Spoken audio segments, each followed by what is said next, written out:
Hi guys, welcome to our channel MPPSC Hub. Now we are moving to the another topic of our syllabus, that is national integrity and security issues. ये पिछले भी syllabus में था हमें social issues करके, तो ये यहाँ पे अब पॉलिटी वाले पेपर में ये टॉपिक डाल दिया गया है. So what do you mean by national integrity and security issues? तो national integration is the togetherness and oneness felt by the citizens of any country to maintain the national unity and integrity as well as build a strong and prosperous nation. ठीक है, external security को जब हम आगे पढ़ते हैं तो what does it mean? It refers to any threat that a country, nation, a state perceives to its identity, its stability, its economy and feel of the people. अगर हमारे स्टेट को पर्टिकुलरली अगर कोई आप देखो कि एक थ्रेट है एक्सटर्नल, इसलिए हमें एक्सटर्नल सिक्योरिटी देखनी पड़ती है. Now a country is almost always in a state of threat to its external security and it is perennially in a process of negating their threats through diplomacy geo strategies. देखिए, threat तो हर एक country को हमेशा होता ही होता है. वो थ्रेट को आप कभी भी अवॉइड नहीं कर सकते हो, क्योंकि हर एक कंट्री सोचती है कि हाँ हम एक्सपैंड करें और हमारा एरिया ज़्यादा हो. तो उसके लिए हमेशा हमारी जो जियो स्ट्रैटेजीज होती हैं, जो आप बोलते हो कि जो हमारे रिलेशंस होते हैं दूसरी कंट्रीज के साथ, क्या डिप्लोमेटिक रिलेशंस हैं, उस पर बहुत डिपेंड करता है कि हम किस तरह से उनको लेकर चलते हैं. ठीक है. नाउ थ्रेट्स दैट अफेक्ट्स, तो क्या क्या ऐसे थ्रेट हैं जो अफेक्ट करते हैं. तो सबसे पहला तो हो जाएगा the mindset of the people such as colonial mind. हमारा जो कलोनियल माइंड है वो हमारा बहुत ही बड़ा दुश्मन है और उसकी वजह से हमें बहुत ज्यादा सफर करना पड़ा, आज तक कर रहे हैं. Second is the health of the people.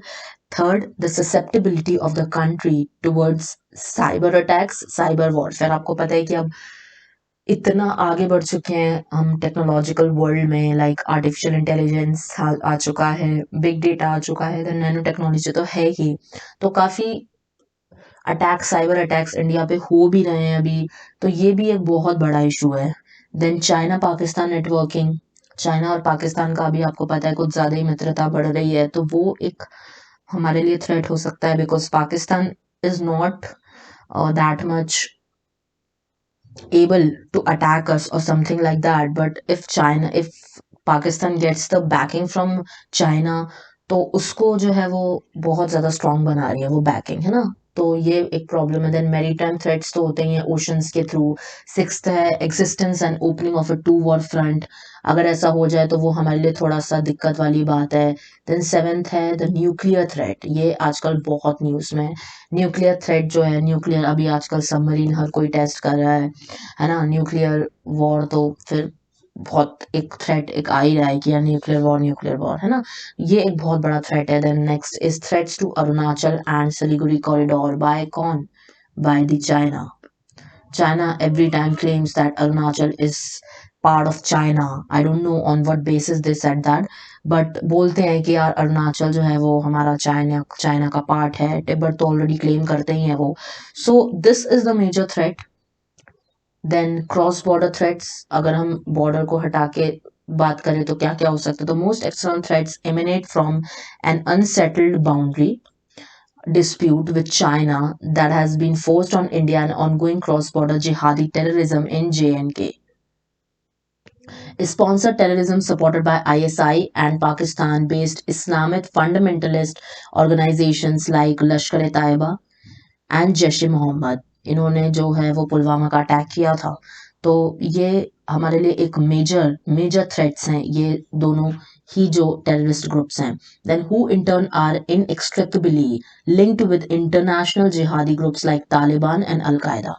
ये इन दोनों से जुड़े हुए हैं, इंटरलिंक्ड है. तो ये एक हमारे लिए क्रॉस बॉर्डर थ्रेट के रूप में काम करता है. Then threat from Bangladesh assumes serious dimensions since it became a base for northeast insurgent groups like Naga faction.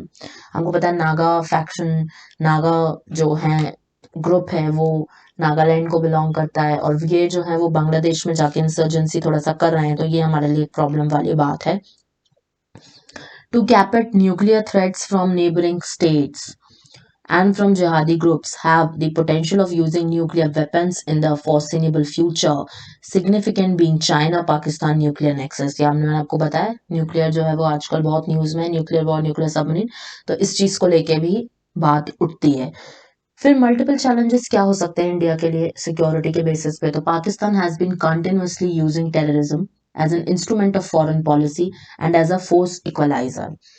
Foreign policy के रूप में वो काम करते हैं, वो वहाँ के जो टेररिस्ट मतलब हैं वहाँ पे मिलते हैं तो उनको बोलते हैं कि यार ये हमारे लिए जो है वो फ्रीडम फाइटर हैं, क्योंकि ये जो है वो इंडिया को अटैक कर रहे हैं all of that stuff, but they do not know कि वो कितना ज़्यादा एक मेजर इशू को वो बर्थ दे रहे हैं वहाँ पे, एकदम अवॉइड ना करके और उसके खिलाफ एक्शन ना लेके। Next point, external security would demand assessment of conventional military threats, but in addition, terrorism, energy security, environmental degradation, and access to natural resources, including water and markets, are the new factors. तो ये भी बहुत ज़्यादा हमारे लिए एक दिक्कत वाली बात हो जाती है, क्योंकि हर चीज़ को लेके फिर हमें जो है वो दिक्कत होगी आगे जाके, और ये चीज़ हमारे लिए सही नहीं होगी। So yeah guys, this is it for the external security. Next वाले टॉपिक में हम पढ़ेंगे इंटरनल सिक्योरिटी के बारे में। So thank you guys, thank you for watching, please do hit the like button and subscribe to our channel. Thank you, Jai Hind, जय भारत।